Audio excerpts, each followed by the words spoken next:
Hi all, ഇന്ന് June 14 world blood donor day.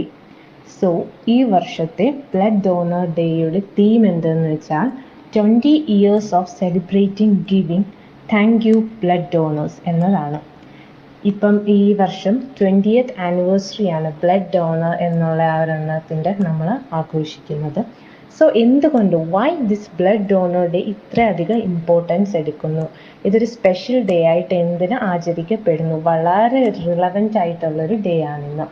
Because നമുക്ക് നോക്കിയാൽ അറിയാം, ഒരുപാട് ആവശ്യങ്ങൾക്ക് നമുക്ക് ബ്ലഡ് വേണം.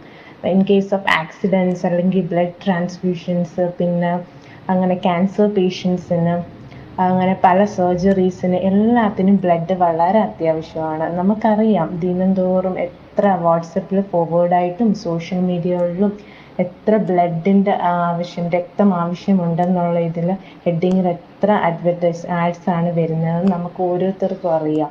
നമ്മൾ സ്ക്രോൾ ചെയ്ത് പോകുന്നതിൻ്റെ ഇടയ്ക്ക് ഒരു വട്ടമെങ്കിലും ഇത് നമ്മൾ കണ്ടിട്ടുണ്ട്. പക്ഷെ ആരും തന്നെ അത് മൈൻഡ് ആക്കുന്നില്ല, എല്ലാവരും ജസ്റ്റ് കാണുന്നു പോകുന്നു.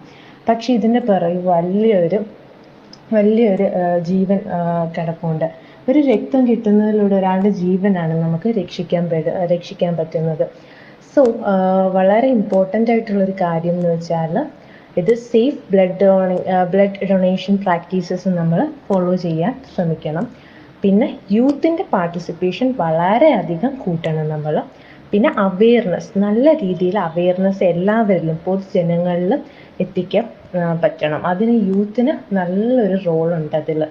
സോ ഈ ബ്ലഡ് ഡൊണേഷൻ ഡേ നമുക്ക് വളരെയധികം ഒരു ഇമ്പോർട്ടൻസ് ആണ് ഉള്ളത്. നമ്മൾ ആ ബ്ലഡ് ഡൊണേഷൻ്റെ ആ ഒരു പ്രാമുഖ്യം എല്ലാവരും അറിയണം. കൂടുതൽ ബ്ലഡ് ഡോണേഴ്സിനെ നമ്മൾ താങ്ക് ചെയ്യണം. അതിനുള്ളൊരു ഗ്രാറ്റിറ്റ്യൂഡ് ഡേ കൂടിയാണ് ഇന്നത്തെ ദിവസം. So thank you all those blood donors who saved the lives of all